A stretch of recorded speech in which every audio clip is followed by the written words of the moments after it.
Welcome to this Breaking Explainer. We've got a developing situation right now, a sudden, system-wide halt in a primary digital interaction. Literally, right as a connection was being established, boom, progress has completely frozen.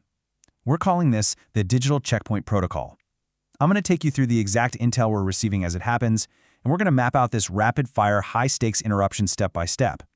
We are tracking a live scenario where a user's trajectory has been abruptly suspended, and we need to understand exactly what's going on behind the screen.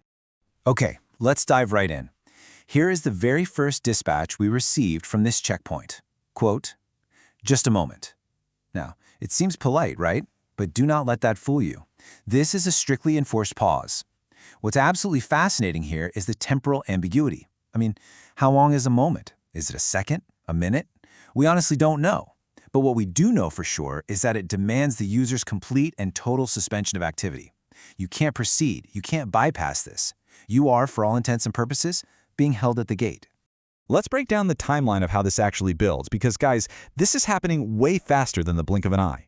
We've mapped out the rapid-fire sequence of this micro-event. At exactly millisecond 1, we hit the moment, that initial roadblock we just looked at.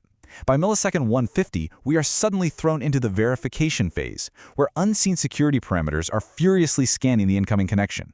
Millisecond 300 drops us right into the wait, basically a digital purgatory between systems. And finally, by millisecond 500, we're hitting the continuation. This entire drama unfolds in literally half a second. But every single phase is a critical hurdle that absolutely must be cleared. And all right, we actually have a major breakthrough coming in. The status is just updated with the system officially reporting verification successful. This is huge. It brilliantly illustrates that immediate, real relief of passing an initial invisible test. Basically, whatever intense security algorithms were scrutinizing the connection back at millisecond 150, well, they've just returned a clean bill of health. The initial security parameters are officially cleared. Now, what's really striking about this intel is the dramatic shift in posture. Just look at this transition. We go straight from that vague, tension-filled ambiguity of just a moment, directly into the definitive, cleared status of verification successful. It's a massive shift. You go from being a potential unknown threat held in a state of ambiguous waiting to being a recognized, cleared entity. The tension totally breaks. Well, or so it seems. Because, the story doesn't actually end with a successful verification. The really crucial point we're tracking right now is what happens next. If we're cleared, why aren't we moving forward? Local verification was a total success, yes. But any digital connection is a two-way street. That clearance was only the first half of the handshake.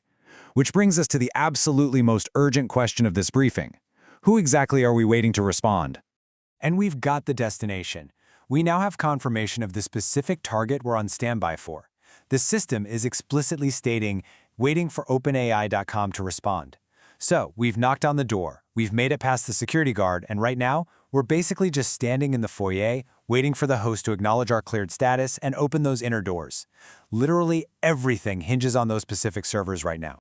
So we are officially in what we're defining here as the standby condition. This is that crucial, tension-filled gap between our local verification success and the final server response from OpenAI.com.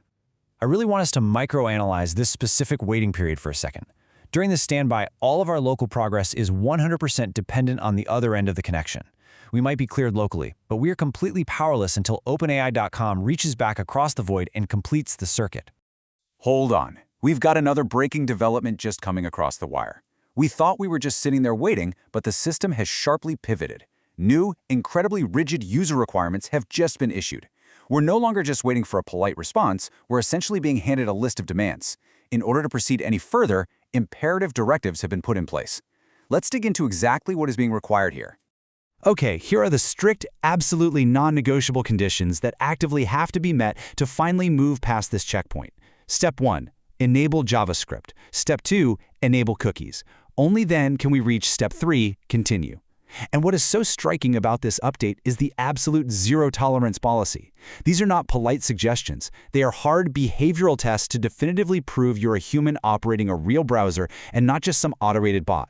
If the system cannot detect JavaScript, or if it can't place its cookies, then that whole verification we just celebrated, it means absolutely nothing. The user has to actively comply with these environmental demands to finish the journey. Which leads us to a pretty vital realization as we wrap up this briefing. I mean, we started out tracking a simple, almost polite request for just a moment, and we ended up uncovering a complex, multi-stage compliance protocol demanding JavaScript and cookies just to reach OpenAI.com. So I want to leave you with this provocative question to take away. If a simple moment demands such intense, strict compliance behind the scenes, what other invisible checkpoints are quietly dictating our digital movements every single day? Think about the automated hurdles we all blindly accept every time we click a link. Thanks for tuning into this explainer. Stay curious, and definitely keep questioning the architecture of your digital world.